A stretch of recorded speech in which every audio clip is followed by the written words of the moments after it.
Hey all, today we're going to talk one more time about quadratic functions, and this time we are going to apply it to some practical scenarios similar to when we did linear regression. So if you remember when we did linear regression, we had tables much like this, and the top number were my x's and the bottom were my y's, and we were trying to estimate the pattern of these points. And they weren't straight lines, and so we created what was called a line of best fit. Today we're going to create a curve of best fit. And that's because these points will not form a straight pattern, it'll form a curved pattern. And so before we had this special equation we used, this modified version of y equals mx plus b, and it looked like this, y1 squiggly mx1 plus b.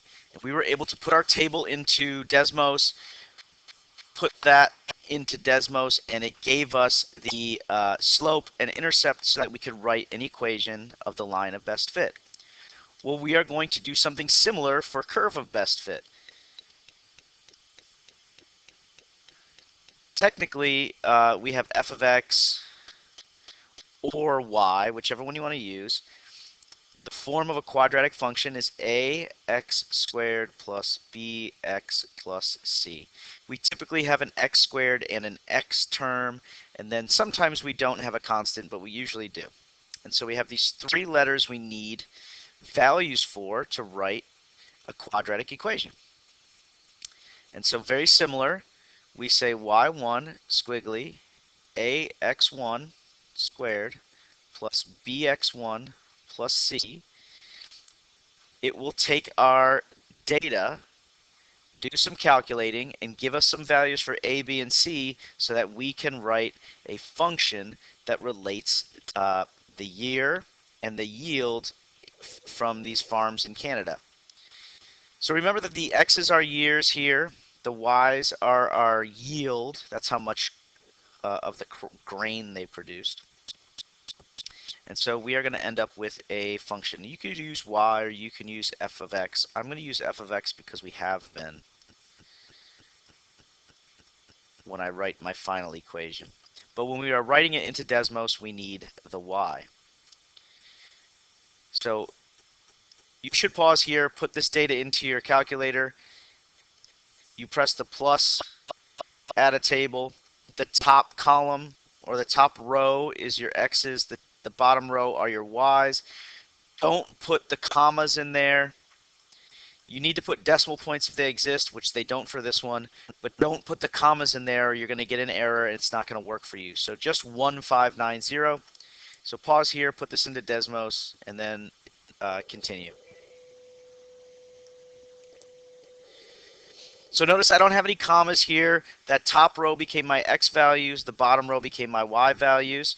And if you can't see any of the coordinates on the graph, you can press this little magnifying glass down here and it'll show them to you.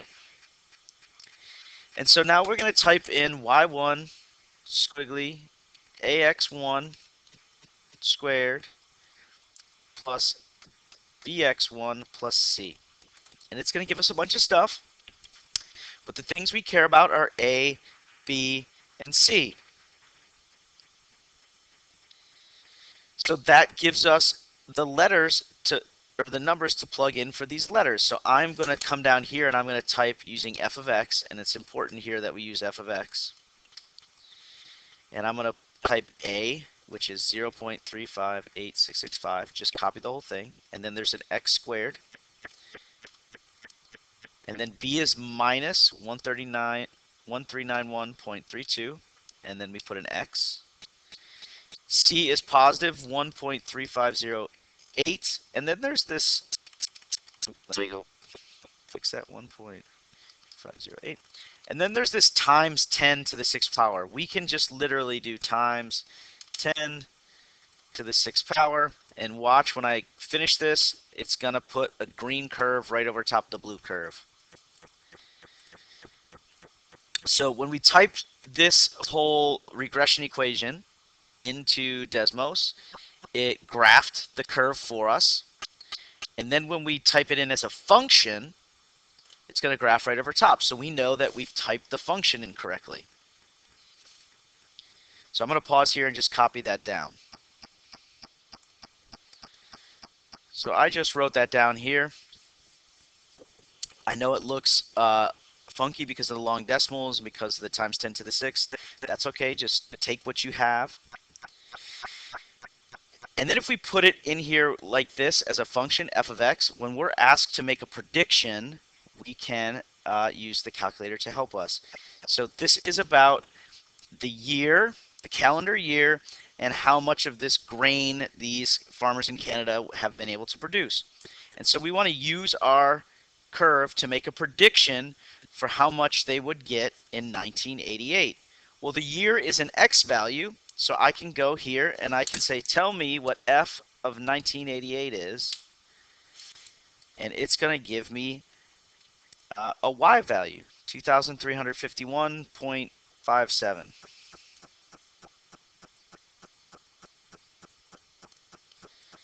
And that is when f of 1988.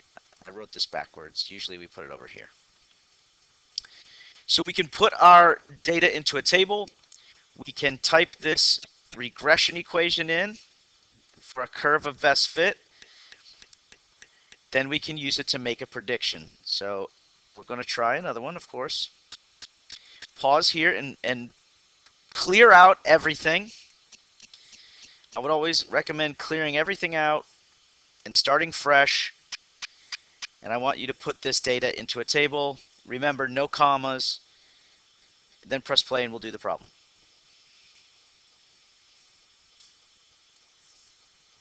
So I have my data in the table. We are going to tell the calculator we need a regression equation, a curve of best fit. So y1 squiggly ax1 squared plus bx1 plus c.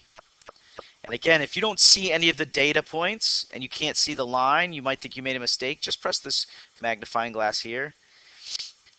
And this is so zoomed in, this is going to look like a straight line, but it is actually a curved line. And so I'm going to pause and steal my A, B, and C to fill into our function. So I stole my A, B, and C, and I'm able to write this quadratic function. It's a little long, maybe a little intimidating. Make sure our first term has an x squared, our second term has an x, and the last term is just a constant. And if it's got that times 10 to the 7, just go ahead and include it. We don't need to convert that to a regular decimal for right now. And I'm going to go put that thing into the calculator. I'm going to use f of x so that I can make a prediction. And I'm just going to type the exact decimals they give me. I'm not going to do any rounding. My first term gets an x squared.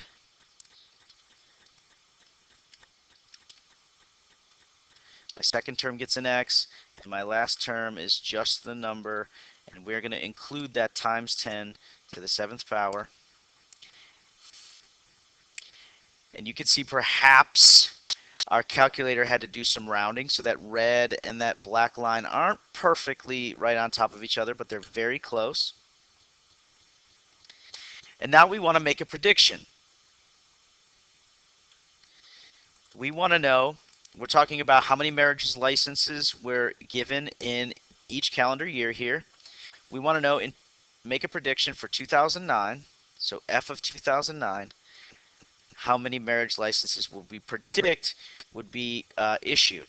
So if we type this in here, like f of x, we can just tell this now to do f of 2009. And we get an answer. 114,092. We'll round to the nearest license, 114,093.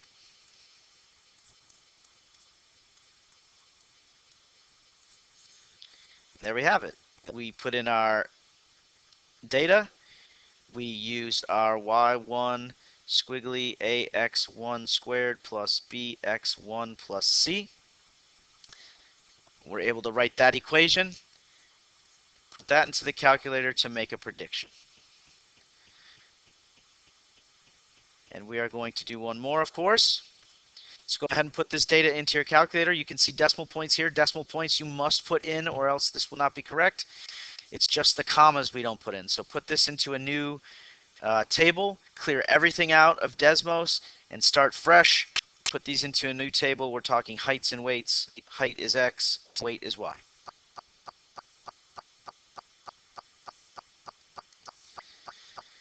So I have my new table, and I'm going to type in my quadratic regression equation.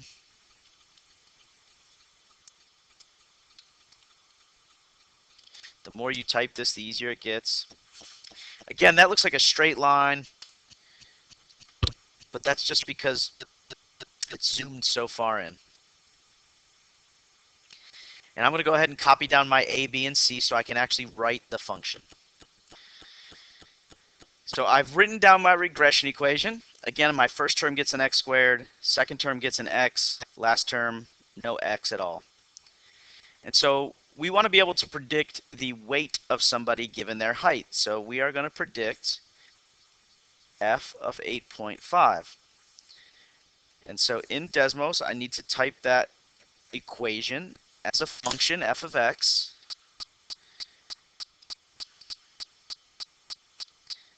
Remember, our first term gets a squared. Our second term gets an x. And our third term doesn't get either. And that black line went right over the red line. And now we want to know what happens when our function is 5.85. When our height is 5.85, we can predict a weight of 151.5.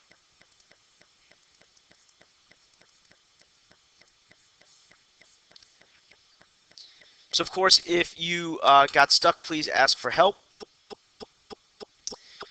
I have one for you to do here as a you try and then some practice. So go ahead and try this one, and then I will put in the answer.